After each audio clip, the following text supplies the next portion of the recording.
បាទសួស្តីអ្នកទាំងអស់គ្នាវិលជួបគ្នាសារជាថ្មីដែលនៅក្នុងវីដេអូនេះយើងនឹងបន្តទៅជាមួយនឹងការប្រើប្រាស់អឺ Python របស់យើងហ្នឹងទៅជាមួយនឹង database មួយគឺ Postgre របស់យើងចឹងកាលពីសប្តាហ៍មុនអ្នកទាំងអស់គ្នាបានយល់អំពីរបៀបដែលយើងបាន connect រវាងអឺ managing ធ្វើការអំពី database យើងស្គាល់អំពី basic របស់វាឥឡូវយើងចាប់ផ្ដើមទៅធ្វើការជាមួយនឹងភ្ជាប់គ្នារវាងភាសា Python ជាមួយនឹង Postgre តែនៅកន្លែងនេះក៏ខ្ញុំមាន tool មួយដែរសម្រាប់អ្នកដែលខ្សោយភាសា Python យើងអាចប្រើប្រាស់ tool ដើម្បីជាជំនួយនៅក្នុងការធ្វើអឺ data process មានន័យថាធ្វើជាមួយនឹង ETL នៃ data របស់យើងចឹងសម្រាប់នៅក្នុងនេះទីមួយគឺខ្ញុំមាន database content គឺខ្ញុំមាន Excel យើងប្រើប្រាស់ library យើងមាន Postgre ហើយចុងក្រោយយើងទាញយក data ចេញពី Postgre ដើម្បីទៅ chart ធ្វើជា chart របស់យើងចឹងអ្វីដែលអ្នកនរគ្នាត្រូវរៀនទីមួយនោះគឺ read data ចេញពី Excel CSV ជាមួយនឹង Panda ហើយ connect Python ទៅកាន់ Postgre ទៅសេ read ហើយនឹង write មានន័យថាទាញហើយនឹងទៅសេ data ចូលទៅកាន់ database នៅក្នុងប្រឡោះហ្នឹងគឺយើងសំដៅទៅលើការប្រើប្រាស់ជាមួយនឹងផ្នែកនៃអឺ CRUD តាមទៀតមាន data wrangling មាន clean មាន merge មាន group មាន concat ចុងក្រោយមកយើង load data របស់យើងចេញមកអញ្ចឹងសម្រាប់ចំណុចទី1គឺ read data ចេញពី Excel មានន័យថា Excel ឬក៏ CSV អញ្ចឹងកាលពីសប្តាហ៍មុនយើងបានឃើញពីរបៀបដែលយើង read ចេញពី CSV file យើងប្រើអឺអឺនេះបានន័យថាយើងប្រើpandas ហើយយើងប្រើ read CSV អញ្ចឹងខ្ញុំសាក check មើលនៅខាងក្នុងនៃកូដរបស់យើងខ្ញុំមាន data មួយដែលយើងរៀបចេញពី CSV គឺមួយនេះអូខេបន្តមកទៀតអ្នកទាំងអស់គ្នាត្រូវការទាញយកទិន្នន័យនឹងតម្លាក់ចូលទៅខាងក្នុង database អូខេតម្លាក់ចូលក្នុង database អញ្ចឹងការទាញនេះមុននឹងអ្នកទាំងអស់គ្នាទាញចេញទៅអ្នកទាំងអស់គ្នាត្រូវរៀប data របស់យើងឲ្យវាមានរបៀបរៀបរយនៅខាងក្នុងហ្នឹងដែលចំណុចទី1មានន័យថាយើងត្រូវធ្វើយ៉ាងណារៀប data របស់យើងចេញពី staging area ចេញពី CSV ចូលទៅកាន់ staging មួយហើយបានយើងបំបែកវាទៅជាfile ផ្សេងទៀតដើម្បីយើងរៀបទៅលើ data របស់យើងណាអញ្ចឹងបើយើងមើលទៅលើ process នៃ data របស់យើងមើលពីសប្តាហ៍មុនឧទាហរណ៍ថាខ្ញុំបាន chart ខ្ញុំរៀបអូខេអញ្ចឹងកន្លែងនេះគឺអាច working ជាមួយនឹង CSV ហើយបន្តមកទៀតខ្ញុំអាច search មើលឃើញថាតើនរណាគេដែលជាអ្នកអតិថិជនដែលទិញតំណែងបានច្រើនជាងគេអញ្ចឹងអ្វីដែលយើងមើលឃើញគឺមានសវណ្ណដាលីនមានបន្តមកទៀត follow by ជាសុខាបន្តមកទៀត Pandalin bla bla bla ចេញមកអូខេអញ្ចឹងកន្លែងនេះគឺយើងអាចទាញយកទិន្នន័យទាំងអស់របស់យើងចេញពី CSV ហើយយើង read វាហើយចុងក្រោយគឺយើងអាចទាញយក balance data របស់យើងមកជាទម្រង់បែបនេះជាទម្រង់បែបនេះអូខេបន្តមកទៀតនៅក្នុងចំណុចបន្ទាប់គឺអ្នកនរគ្នាត្រូវធ្វើការ connect database របស់យើងទៅកាន់ Postgre អញ្ចឹងដើម្បី connect បានវាត្រូវការអ្នកនរគ្នា install កម្មវិធីមួយគឺ HUR Alchemy អូខេអញ្ចឹងមានPyCock 2 binary អូខេបន្តមកទៀតបាទអ្នកនរគ្នាអាចទៅធ្វើការ connect ទៅកាន់ Postgre database របស់យើងបាននៅក្នុងប្លុកនេះចឹងមួយទៀតឧបមាថាខ្ញុំមាន database មួយខ្ញុំបាក់ប្រើពាក្យថា cell database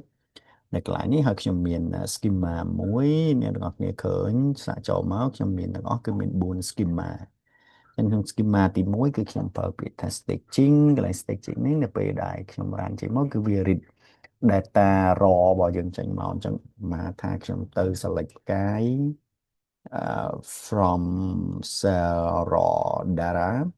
ចឹងខ្ញុំនឹងទទួលបានយកទិន្នន័យរបស់យើងមកទាំងអស់មកហើយកន្លែងនេះវាប្រើពាក្យថា zero data អត់មាន raw ទេ raw អូខេ cell របស់យើងមានអីខ្ញុំសាក run ទៅម្ដងទៀត ចឹងខ្ញុំដូររបៀបដែលយើងទៅ connect របស់យើងគឺយើងទៅ prepare cell ណាអញ្ចឹងកន្លែងនេះគឺយើងយក cell ខ្ញុំអាច select ទៅលើ cell data ហើយខ្ញុំ right click យកពី query tool នឹងទៅ select ផ្កាយ from អឺយើងអាចទៅ stitching dot អីគេ stitching dot table អញ្ចឹងគឺ cell raw អូខេ cell raw គឺមានន័យថាយើងទាញយក data នៃបញ្ចូលពី Excel មកទាំងអស់គឺតម្លាក់ចូលចឹងអ្នកទាំងអស់គ្នាក៏អាចមានវិធីសាស្ត្រមានន័យថានេះគឺនៅក្នុង Excel របស់យើងមានប្រមាណគឺយើងទាញមកទាំងអស់បន្តមកទៀតអ្នកទាំងអស់គ្នាអាចមានវិធីសាស្ត្រដើម្បីទាញវាដាក់ចូលទៅក្នុងកន្លែងមួយទៀតគឺ warehouse របស់យើងនៅប្រឡោះទៅនេះនៅក្នុងប្រឡោះទៅនេះដូច្នេះនៅក្នុង warehouse គឺយើងមាន table ចំនួន4ដែលយើងបាន analyze វា table អូខេគឺមួយនេះហើយយើងមាន table ចំនួន4ដែលយើងបាន analyze ទី1គឺយើងមាន sell យើងមាន store យើងមាន product យើងមាន debt យើងមាន customer អញ្ចឹងនៅខាងក្នុងនេះយើងអ្នកទាំងអស់គ្នាឃើញមាន column customer column name នៃ customer អញ្ចឹងតែនៅក្នុងនេះខ្ញុំប្រើ tool មួយគឺអីគេគឺខ្ញុំប្រើ tool មួយគឺPentaho អញ្ចឹងនៅក្នុង Pentaho អ្នកទាំងអស់គ្នាអាចរៀបចំនេះ input របស់យើងរបៀបម៉េច output របស់យើងរបៀបម៉េចអញ្ចឹងនៅខាងក្នុងនេះគឺខ្ញុំបាន connect Pentaho របស់យើងនេះទៅកាន់ database អញ្ចឹងគឺខ្ញុំប្រើ config វានៅប្រឡោះនៅនេះនេះចាំបើសិនជាខ្ញុំចុចទៅកន្លែង edit មានន័យថាខ្ញុំ connect ទៅកាន់ database របស់ខ្ញុំមួយគឺឈ្មោះ DBCell មិនហ្នឹងនេះអញ្ចឹងមាន password មានអីចឹងមកហើយចាំយើងយកវាទៅពួកទៅកាន់database របស់យើងអាចធ្វើការ process ទៅលើ data របស់យើងតែនៅកន្លែងនេះខ្ញុំ process អត់ទាន់បានជោគជ័យដោយសារវាខុស field តិចតួចនៅពេលដែលយើង run ចេញពី staging រុញចេញទៅនៅក្នុងនេះគឺខ្ញុំមានការទាញយកទិន្នន័យចេញពី CSV ចឹង CSV របស់ខ្ញុំហ្នឹងគឺខ្ញុំយកចេញពីនេះstaging ចេញពី file raw នៃ Excel បន្ទាប់មកទៀតខ្ញុំរុញវាឲ្យវា output ចេញទៅខាងក្នុងផ្នែកនៃអីគេទៅខាងក្នុងនៃផ្នែក staging staging គឺសំដៅទៅលើ schema staging ខ្ញុំរើសមកនិយាយថា schema របស់យើងមានច្រើនហើយយើង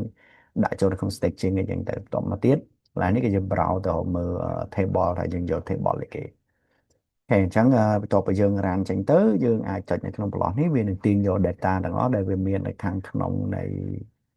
នេះរបស់យើងនឹងរុញចូលទៅកាន់ database របស់យើងមកបានហើយអញ្ចឹងនៅកន្លែង input គឺយើងចាប់ទាញមកគឺ CSV ហើយបន្ទាប់មកទៀតគឺយើងមាន output គឺរុញចូលទៅក្នុង table អញ្ចឹងគឺអ្នកទាំងអស់គ្នាអាចរៀនទាញវាចេញទៅក្នុង table output គឺមួយនេះអូខេអញ្ចឹងនៅពេលដែលយើងរុញទិន្នន័យចូលទៅអញ្ចឹងគឺវាបោះ data ចេញមកចឹងក្រៅមកទៀតក្រៅពីហ្នឹងអ្នកនរគ្នាអាចបោះរៀបទៅជា schedule ធ្វើម៉េចអាចឲ្យ data របស់យើងហ្នឹងវាចេញគ្រប់ពេលដែលយើងបោះទិន្នន័យចូលទៅវាអាចដំណើរការទាញយកទិន្នន័យចេញពី row របស់យើងតម្លាក់ចូលទៅខាងក្នុង table របស់យើងហ្នឹង automatic ចឹងគឺយើងមានកន្លែងមួយទៀតគឺ streaming កន្លែង streaming ចឹង streaming មានន័យថាយើង streaming from get record from stream យ៉ាងមិនយើងទាញម្ដងប្រមាណអ្នកទាំងអស់គ្នាអាចប្រើ Kafka អាចប្រើអីផ្សេងៗដើម្បីជាជំនួយហើយយើងនៅពេលដែលបានន័យថានៅកន្លែងនេះនៅពេលដែលយើងបោះទិន្នន័យចូលក្នុង CSV file មួយទៅចឹងអា table output នេះគឺវានឹងចាំទទួលយកទិន្នន័យចេញពីអា file streaming របស់យើងតម្លាក់ចូលទៅខាងចឹង streaming អ្នកទាំងអស់គ្នាអាច get record from stream ក៏បានឬក៏យើងអាចប្រើ Adobe Kafka ដើម្បីជួយធ្វើ stream ក៏បានដែរអូខេអូខេអញ្ចឹងមកដល់កន្លែងនេះមានន័យថាយើងត្រូវការ connect វាទៅកាន់ database ឥឡូវយើងសាកទៅកន្លែងនេះខ្ញុំប្រើពាក្យថា DB database ហើយខ្ញុំប្រើពាក្យថា connection .ipynb ipynb តមកទៀតយើងសាកទៅចំណុចទី1គឺយើង install មានន័យថាយើងអាចវាយពាក្យថា pipe install Alchemy របស់វាគឺ SQL Alchemy SQL Alchemy តែគេចឹងតមកទៀតខ្ញុំសាក run វាមួយដើម្បី install វាចូលក្នុង database របស់យើងចឹងវាដាក់មានរួចហើយបន្ទាប់មកទៀតយើងទៅ install PyShow Code ចឹងយើងអាច Py ផ្សាយ COP COPG COPG to ដក binary អូខេអញ្ចឹងយើងសារ install អានឹងមួយទៀតអញ្ចឹងវានឹងទាញយកទិន្នន័យរបស់យើងទៅកាន់ database របស់យើងកន្លែងទៅអូខេអញ្ចឹងបានជោគជ័យហើយជាងចាប់ផ្ដើមធ្វើ connection connection អញ្ចឹងខ្ញុំអាចដាក់នៅខាងក្នុងនេះខ្ញុំអាច run លើវាខ្ញុំអាចទៅ run connection របស់យើងអញ្ចឹង from Alchemy import create engine from SQL Alchemy import connection connector អូខេimport create engine import create in engine អញ្ចឹងយើងសារអានវាមួយថាតើវា import បានអញ្ចឹងកន្លែងនេះ import ដែលវាអត់មាន error ទេវាចេញ tick មកនៅជោគជ័យតមកទៀតបានយើងទៅ engine ស្មើនឹង create engine យើងបើកវងកញ្ចក់មកអ្នកទាំងអស់គ្នានឹងមើលឃើញពី parameter ដែលយើងត្រូវដាក់ចូលទៅអញ្ចឹងទី1គឺត្រូវវាយពាក្យ progress គេណានេះអញ្ចឹងខ្ញុំ copy វាចេញអឺខ្ញុំតម្លាក់ចូលមកអូខេដល់មកទៀតចាំយើងទៅសេ SQL របស់យើង connect ចូលខាងក្នុងអញ្ចឹង create engine progress បូក PyCharm 2អញ្ចឹង progress SQL អូខេហើយទៅយើងទៅសេបូក PyCharm 2របស់យើងគឺអាមួយអូខេយើងតម្លាក់ចូលមកហើយបន្តមកទៀតយើង connect ទៅកាន់database របស់យើងអញ្ចឹងគឺ Postgres កន្លែងនេះយើងអាចតម្លាក់គឺ Postgres ខ្ញុំសាកមើលមួយសិន // ចុច2តមកទៀតគឺយើងបើកគេថា Postgres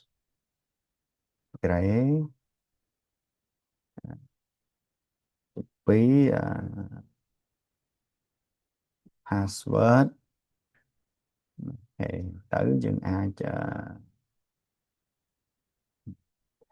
add localhost /អញ្ចឹងយើងមកមើលកន្លែងទៅនេះ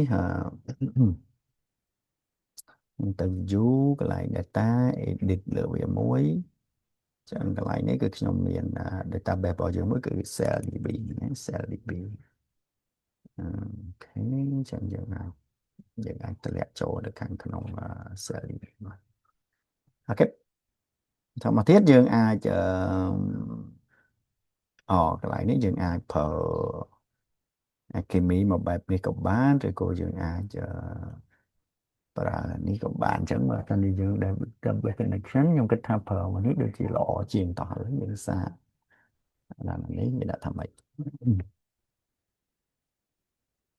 អូខេអានេះដាក់ចេញមកក៏វាអត់មានបញ្ហាដែរតែបើយល់ល្អយើងអាចប្រើតាមវិធីសាស្ត្រ connect មួយនេះអញ្ចឹងវាថា Python open connection to Postgres បន្តមកទៀតយើងទៅអាច run ជាមួយនឹង cursor ដើម្បីទៅទាញទិន្នន័យចេញពីបោះវាចេញមកអញ្ចឹងកន្លែងនេះខ្ញុំអាចប្រកាសដូចគ្នាមួយទៀតវិធីសាស្ត្រមួយទៀតគឺ const ស្មើនឹងអីគេយើង import PyShow គឺ import PSY show to អូខេអញ្ចឹងយើងអាចwi-fi show to dot connect បើកវងកញ្ចក់វាឲ្យយើងដាក់ string ដែលតាក់ទងអញ្ចឹងទី1គឺ host របស់យើងគឺស្មើនឹង localhost ក្បៀសមកមួយទៀត database name គឺយើងប្រើ database ស្មើនឹង db cell ក្បៀសមកមួយទៀត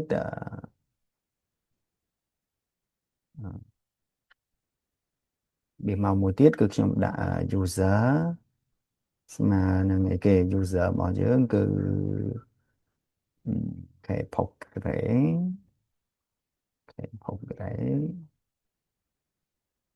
password password យើងប្រើ password មកស្មើនឹងនៅកន្លែងនេះអាចមាន port ទេ ស្មើនឹង5432អូខេ port របស់យើងគឺ5432គឺមុននេះអូខេតមកទៀតខ្ញុំតម្លាក់ដាក់ចូលហើយយើងសាកបើ connection របស់យើងគឺ cur ស្មើនឹង connection dot cursor អូខេអញ្ចឹងយើង print អឺ cur មួយចង់ដឹងតើតាវាចេញមករបៀបម៉េច វាដាក់ pi show to is not defined មកបើយើងអត់ទាន់ import វាអញ្ចឹងយើង import វាមួយអត់មានបញ្ហាតមកទៀតអឺ pi copy g2 យើងប្រើ pi copy gp2 រានវាមកម្ដងទៀតside copy g2 dot connect ត្រូវឬតាអូខេកន្លែងនេះ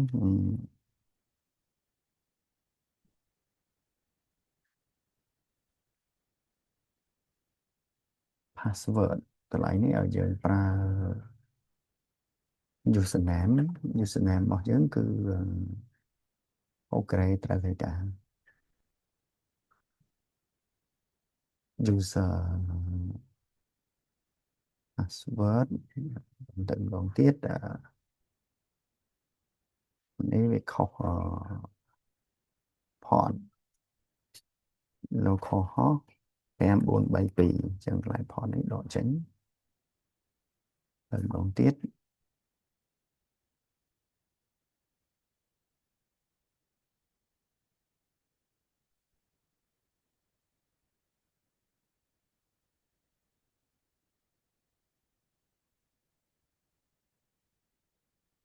បានគូបានពូធ្វើសិនមកស្លាហើយតើគូហើយ អូខេអានេះរៀងយូរបន្តិចបន្ទាប់ពីយើង connect ហើយយើងអាច check មើលចង់ដឹងថាតើវាដំណើរការបានអត់តោះឥឡូវយើងសារ connection យើង print connect អូខេ password poker user db បាទនេះយើងអាច print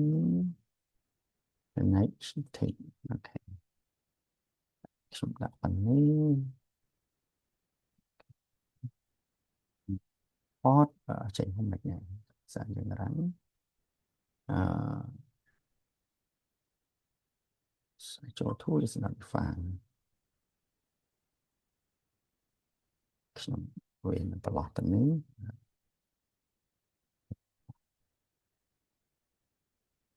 វាត្រូវការ port ណា port យើងត្រូវតែដាក់ដៃនេះយើងអាចបោះចូលចូលកូនយើងត្រូវដាក់2ចាស់